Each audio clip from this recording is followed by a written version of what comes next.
Why do you keep killing your macroalgae? Well, that is what I'm going to tell you, or at least help you to understand the finesse of keeping macroalgae alive. It's not as easy as you might think it is. There are a few main reasons why macroalgae dies. The first one is the most important in my opinion, and that is lack of nutrition. But how do you spot that your macroalgae hasn't got enough food for it? Well, here is a macroalgae that I have killed earlier, and this is a good example of what it looks like when your macroalgae is pretty much toast. You can see this has gone very pale and it's quite flimsy compared to how it should be when it's alive and healthy. But what caused this? Well, I've already brought up the lack of nutrition, and that is the main reason. Firstly, the way I killed this was by underfeeding it in another tank, but I also put it into a system or a tank where there was a lot of competition, a lot of faster growing macroalgae, which I knew would outcompete it. And it was actually this tank here. Essentially, I just stuck it on this hook. So it did have all of the elements required for survival in this tank, all except for enough nutrients. I found with red ogo in particular, it's very, very sensitive to running out of nutrients, especially nitrates and phosphates. Whereas everything else in this tank is quite happy to sort of run out of food for a little period. This one is not, and that is how this red ogo in particular has died. But it is a good example to show you what happens and spot it early before you lose your whole colony. So in this particular instance, you can see it's gone white from the base up, and then the tips are still red. But that is not true for a lot of other macroalgae. For instance, Botrocladia will actually go a pale white on the tips, and it will gradually make its way down to the base before it loses all of its grapes and just becomes a white stick, which just dies.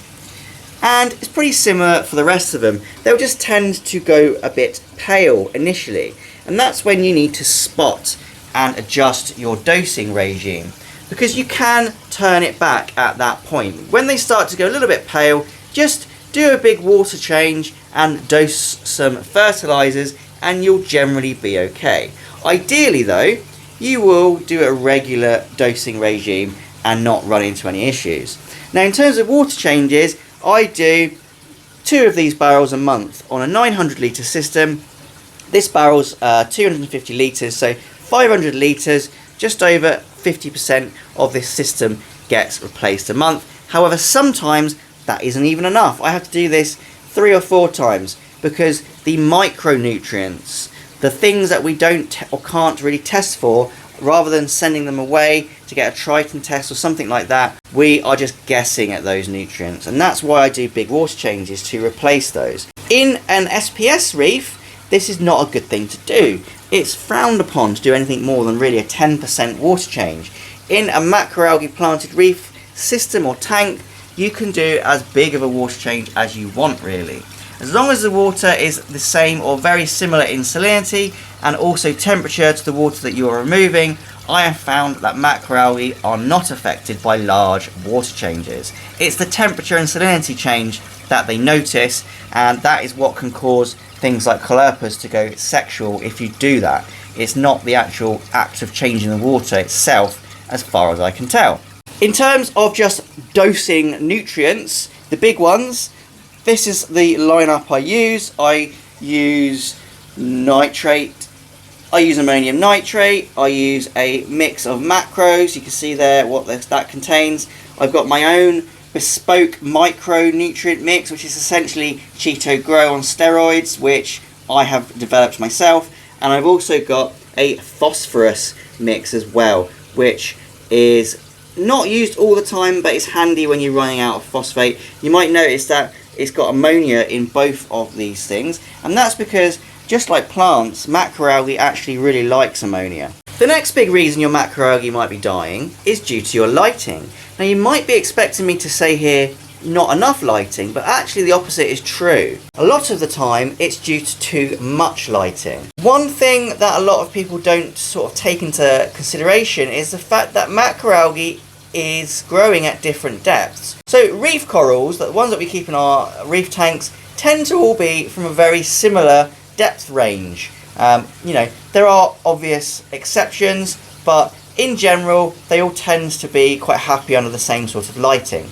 With macroalgae, it's not really true to say that. The reason macroalgae are different colours is because they're evolved to grow under different lighting conditions and sometimes different depths. So sticking them all under the same bright light doesn't always work. And you can see the example here. This octodes should be bright blue. In fact, it is bright white. And that's because it's got too much light under this really bright reef spectrum bowl. It's quite an interesting thing. It's still growing, but it's not the colour it should be. And the reason for that is it's over photosynthesized. Now that's probably not even a word, but what I mean by that is the algae can't deal with the bright light, so it's actually removed a lot of its pigments to deal with the fact that if it carries on photosynthesizing at too higher of a rate, it'll actually burn itself out. This is a defense mechanism against having too much light. If it photosynthesizes too quickly and too much, it can actually cause damage to the cells and structure of the macroalgae. So to combat that, it's gone white, reducing its photosynthetic rate. Very interesting defense mechanism. You can see it down here as well in this mammillaris. It's slightly paler than it should be. The corals, on the other hand, are loving life. When it comes to too little light, there isn't really such a thing with a lot of macroalgae. Anything you see here will grow under quite a dim amount of lighting. But the thing is, it will grow quite slowly. And under low lighting, you also run the risk of it being outcompeted by hair algae, which can grow quite happily under a low spectrum bulb. So that's the issue with low light. But normally the issue is too much light or the wrong spectrum. And on spectrum, I'm running everything between 6,500K and 12,000K. That's kind of the sweet spot when it comes to macroalgae. The next major issue, and it is quite a major issue, I'd say this is more important than lighting, is flow and filtration. Although I've kind of got to the bottom of it in my systems, you can see it a little bit in this tank with this cryptonemia. If you look carefully, you can see that there is debris building up on the leaves. And this is just mulm, it's just dirt, stuff that's not been picked up by the filter, and it's just settling on the leaves.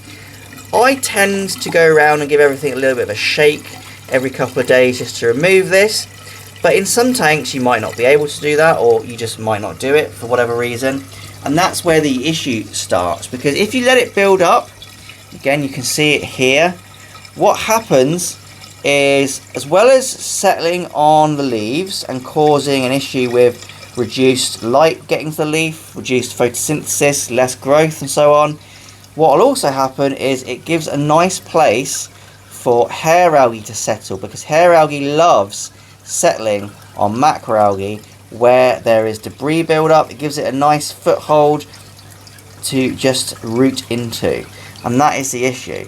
So plenty of flow and plenty of filtration tends to deal with this, but I find it's more common in smaller tanks where the filtration is less, the flow is less, and then you get more build-up of the mulm. But in this tank it's actually not an issue because there's not a lot of food going in here. The final way that your macroalgae can die is simply being outcompeted by the other macroalgae in your tank. I've touched on that as well earlier in the first example, the red ogre that I put in here, and that's exactly what happened. In this tank, the nutrients were in there, the light was available, there was flow, and everything was perfect, but it just couldn't get a foothold in here because there's so much other stuff growing.